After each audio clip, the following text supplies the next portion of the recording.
Hi friends, welcome back to my channel.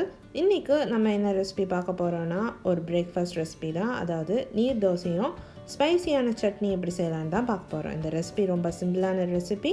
கண்டிப்பா இதை எல்லாரும் நீங்க ட்ரை பண்ணி பாருங்க. அதுக்கு முன்னாடி என் சேனலை யாரும் சப்ஸ்கிரைப் பண்ணலனா கைண்ட்லி சப்ஸ்கிரைப் பண்ணிக்கோங்க. அப்படியே பெல் ஐகானையும் டர்ன் ஆன் பண்ணிக்கோங்க. இப்போ வாங்க நம்ம அந்த ரெசிபி எப்படி செய்யலாம்னு பார்க்கலாம்.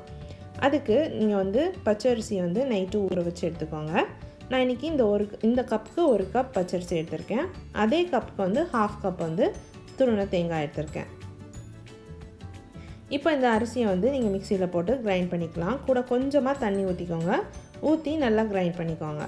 இப்படி நல்லா அரைச்சி எடுத்துக்கோங்க. இப்போ இந்த மாவு கூட நம்ம தண்ணி ஆட் பண்ண போகிறோம். அதாவது 2 கப் தண்ணியை நீங்கள் மிக்சியில் ஊற்றி அதை அலசி இதில் ஊற்றிக்கோங்க. எந்த கப்புக்கு நம்ம அரிசி எடுத்தோமோ அதே கப்புக்கு நீங்கள் தண்ணி எடுத்து இதில் ஊற்றிக்கோங்க. ஊற்றி நல்லா மிக்ஸ் பண்ணிக்கோங்க.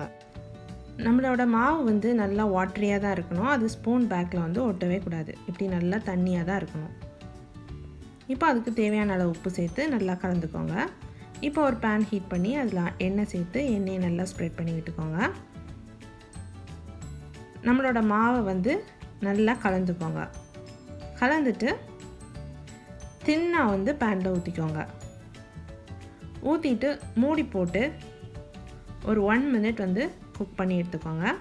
பார்த்திங்களா, நம்ம நீர் தோசை ரெடி ஆகிடுச்சு. அது ஸ்டிக் ஆகாமல் அப்படியே வந்துடும். இப்போ நீர் தோசைக்கு ஏற்றாப்புல ஒரு சட்னி செய்கிறதுக்கு 1 டேபிள் ஸ்பூன் எண்ணெய் ஊற்றிக்கோங்க பேனில். கூடவே 2 காஞ்ச மிளகாய் ஆட் பண்ணிக்கோங்க. 1 வெங்காயம் 5 சின்ன உள்ளியும் சேர்த்து நறுக்கி ஆட் பண்ணிக்கோங்க. அது கூட 5 பல் பூண்டும் சேர்த்துக்கோங்க. ஒரு 10லேருந்து 15 கருவேப்பிலை, 1 தக்காளி சேர்த்து நல்லா வதக்கிக்கோங்க.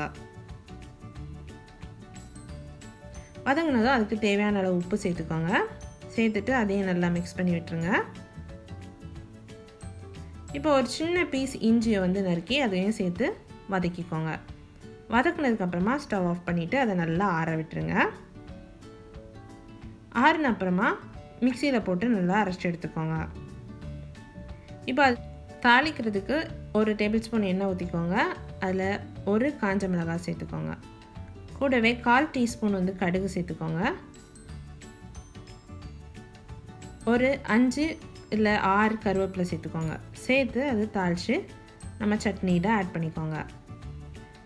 பார்த்திங்களா, ரொம்ப சாஃப்டான நீர் தோசையும் அதுக்கேற்றாப்புல காரமான சட்னியும் ரெடி. கண்டிப்பாக இந்த ரெசிபியை எல்லோரும் ட்ரை பண்ணி பாருங்கள். என் ரெசிபிஸ் உங்களுக்கு பிடிச்சிருந்துச்சுன்னா என் சேனலை சப்ஸ்கிரைப் பண்ணுங்கள், லைக் பண்ணுங்கள், ஷேர் பண்ணுங்கள். தேங்க்யூ.